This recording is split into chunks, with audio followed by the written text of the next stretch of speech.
We got a IPO that's coming up from Voyager, which is a company that Palantir backed. I actually didn't know Palantir invested in them. I found out this week that Palantir invested in them, but I covered their working partnership with Palantir back in, I think this was like middle of 2024.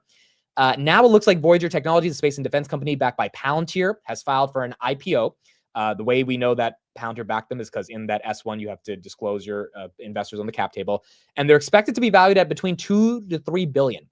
So, question for you guys: do you think this is kind of a strategy Palantir wants to deploy? I know last week we talked about Palantir investing in Shield AI, but it looks like they're getting back to maybe investing not into SPACs, but more strategic companies that are mission aligned with them and theoretically could help their bottom line as well when these companies go public, as they have more value on their balance sheets.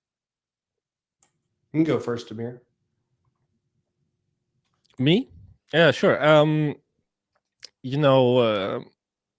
When you are invested in a publicly traded company, you have to disclose that in a 13F filing. So we know that as of right now and for the past 2 years, they haven't been invested in any public company.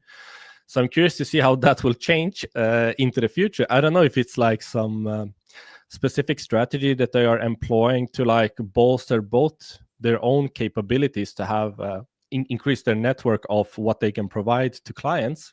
Like, yeah, we have this partnership, so we can provide this whole package rather than just a software. We can provide like everything.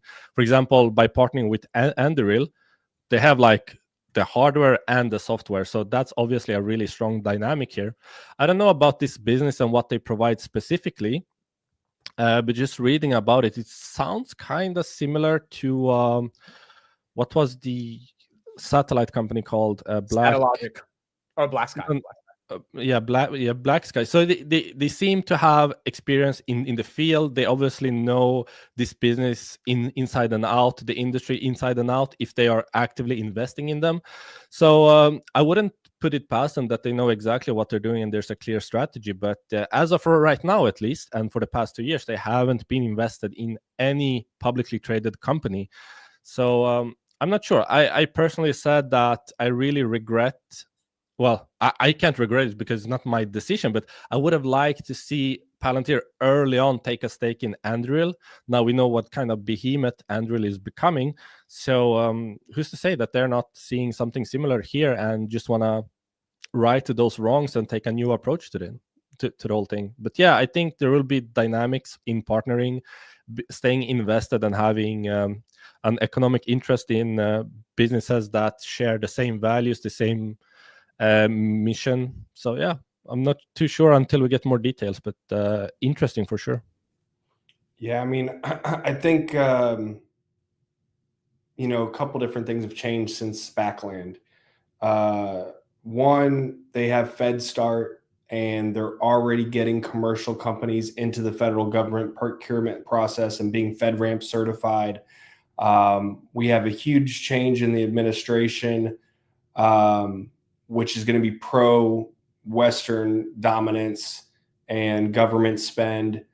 We're seeing the space talks and companies and satellites and all. I mean, the value that Starlink has already brought and other things. We're going to continue to see those kind of things. And I remember speaking to a couple different Palantir employees, and they say, give it a couple of years, but people are going to be talking about Apollo. There's a lot of things that at the edge, when you talk about space and IoT and other pieces where data is going, there are some other advantages that Apollo's kind of swept under the rug. So I think they're being very selective on who they invest in, and they're making sure it's a sure bet that it aligns to some kind of, industry they're already in.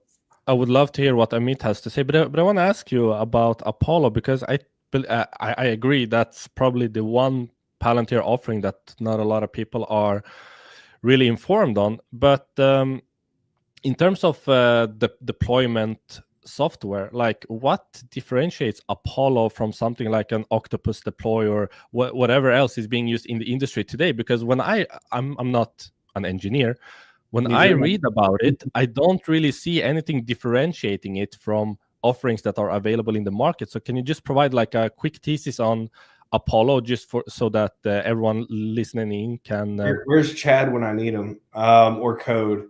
I'll try to do my best. I'm going to butcher this, but yeah, that's fine. I mean, I embarrass myself every time I come on here for like the past year. So it's my understanding, some of the things that jumped out at me was the auto deployment and auto updating of the code.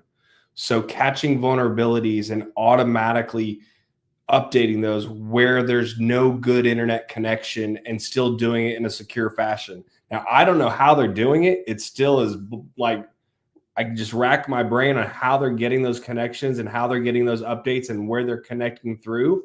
But the ability to have those vulnerabilities taken care of on the fly and have containers updated with applications and things of that nature.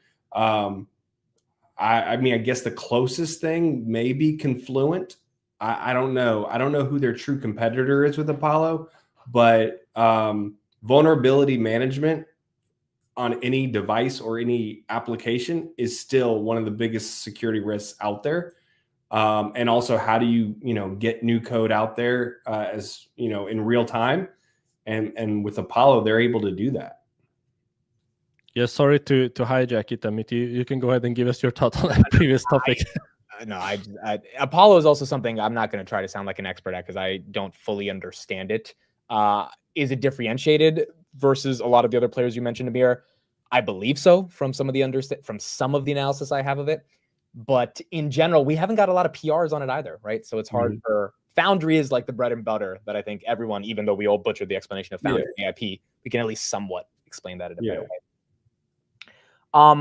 What I think is interesting about the Voyager IPO is that Voyager is using Palantir from the press release we got, I think back in March of 2024, in a really important way with their with the AIP and ontology stack on their space station. So to me, that's like a strategic way for them to actually be using Palantir and then Palantir getting an equity stake. Same thing with Shield AI. They have a partnership they announced in December with them. I like this stuff. It's not like the SPACs. It's not the inflated 2021 era where everything's overvalued in a ZERP environment. I think this makes a lot of sense. Palantir's got $5 billion of cash, probably not buying back their stock. Taking some of these equity stakes is not the worst thing in the world to me. Yeah, I mean, it'd be interesting to see their connections in the biotech space. That's boom or bust, but there's, we know Accelera is one of those out there, a Peter Thiel backed company. I mean, I really do think in the next 10 years, we will see a healthcare just explosion of things we never thought would be solved, or at least, mitigated much better. But I think we will see some crazy things with AI and healthcare in the future.